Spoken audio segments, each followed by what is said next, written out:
வணக்கம் and welcome to cricket challengers Tamil channel. இந்த வீடியோவில் நம்ம அதை பற்றி பார்க்க போகிறோம் அப்படின்னா, நம்மளுடைய விராட் கோலியை ட்ரோல் பண்ணியிருக்கிற ஆஸ்திரேலியன் மீடியா. ஸோ ஆஸ்திரேலியாவோட மீடியாவுக்கும் விராட் கோலிக்கும் ஆல்ரெடி இந்த டெஸ்ட் ஆரம்பிக்கிறதுக்கு முன்னாடியே ஒரு பஞ்சாயத்து இருந்தது. ப்ரைவேட் ஸ்பேஸ் அப்படிங்கிற அந்த ஒரு விஷயத்தில் வந்து பார்த்திங்கன்னா ஒரு பஞ்சாயத்து ஏற்பட்டுச்சு. ஏர்போர்ட்டில் வந்துட்டு என்ன நீங்கள் ஃபிலிம் பண்ணிக்கோங்க, என்னோடய ஃபேமிலியை ஃபிலிம் பண்ணாதீங்க, என்னோடய குழந்தைகளை வந்துட்டு ஃபிலிம் பண்ணுறதுக்கு உங்களுக்கு எந்த விதமான ஒரு மிகப்பெரிய ரைட்ஸும் யாரும் கொடுக்கல அப்படிங்கிற ஒரு பஞ்சாயத்து இருந்தது. ஸோ இன்றைக்கி அவங்க என்ன பண்ணியிருக்காங்கன்னா, க்ளவுன் கோலி அப்படின்னு சொல்லி அவங்களுடைய நியூஸ் பேப்பர் ஆர்டிக்கல், அது மட்டும் இல்லாமல் மேகசின்ஸ் எல்லாத்துலேயும் பப்ளிஷ் பண்ணி வச்சுருக்காங்க. இதுக்கு அவங்க மெயின் ரீசனாக போட்டிருக்கிறது என்ன அப்படின்னா, விராட் கோலி வர்சஸ் சாம் குன்ஸ்டாஸ் அப்படிங்கிற அந்த ஒரு விஷயம் வந்துட்டு இன்றைக்கி காலையில் நடந்துச்சு. ஸோ மேட்சோட 10வது ஓவர்லேயே இந்த விஷயம் நடந்தது. அண்ட் இந்த விஷயத்தை பொறுத்த வரைக்கும் இது இவ்வளோ பெரிய விஷயமாக வந்துட்டு அவங்க கவர் பேஜ்லேயும் மேகசின்ஸ் எல்லாத்துலேயும் ஃப்ரண்ட் பேஜ்லேயும் போடணுமானா கிடையவே கிடையாது.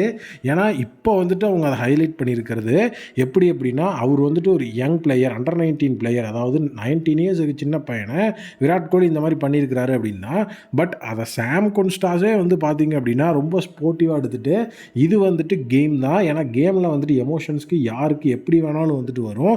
ஸோ விராட் கோலி என்னுடைய ஐகான், ஸோ அவர் வந்துட்டு இதை பண்ணதை நான் பெரிய லெவலில் தப்பாக எடுத்துக்கல.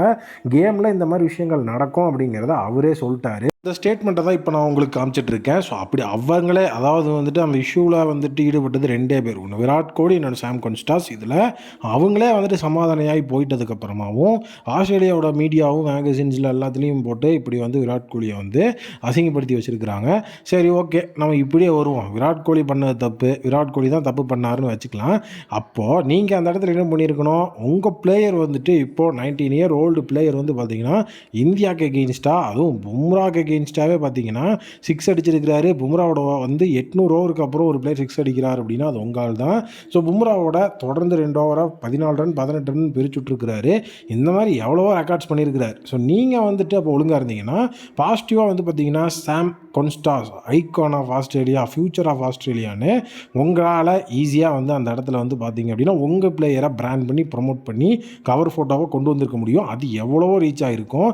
ஆனால் நீங்கள் அந்த இடத்துல என்ன பண்ணுறீங்க, விராட் கோலியை இந்த மாதிரி வந்து நம்ம நெகட்டிவாக வச்சோம்னா இன்னுமே வந்து அவங்களுக்கு அந்த இடத்துல வந்து நிறைய விஷயங்கள் பூம் ஆகும். அந்த இடத்துலையும் வந்து ஹீரோ கோலி தான், அதுவே தெரியாமல் கிப்பித்தனமாக ஏதோ ஒரு விஷயத்த பண்ணிட்டு கிடக்குறாங்க.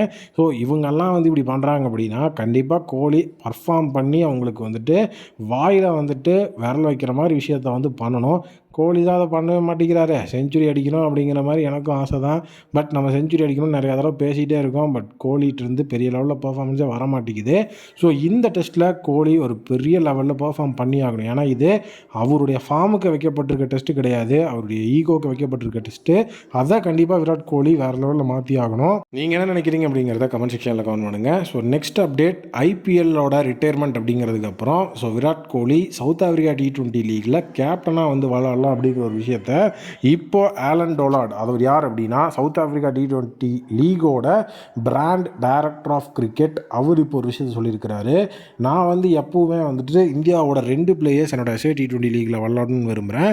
ஸோ ஒன்று விராட் கோலி, இன்னொன்று பும்ரா அப்படிங்கிற விஷயத்த வந்துட்டு சொல்லியிருக்கிறார். இன்றைக்கி நிறைய ஸ்டேட்மெண்ட்ஸ் கட்டாக இருக்குது. அதில் ஒன்று வந்து விராட் கோலி வந்துட்டு இந்த இடத்துல SA T20 விளாட்றது, இன்னொன்று வந்துட்டு வருண் தவான் அப்படிங்கிற ஃபார்மர் RCB பிளேயர் இப்போ ஒரு விஷயத்தை ரிவீல் பண்ணியிருக்கிறாரு.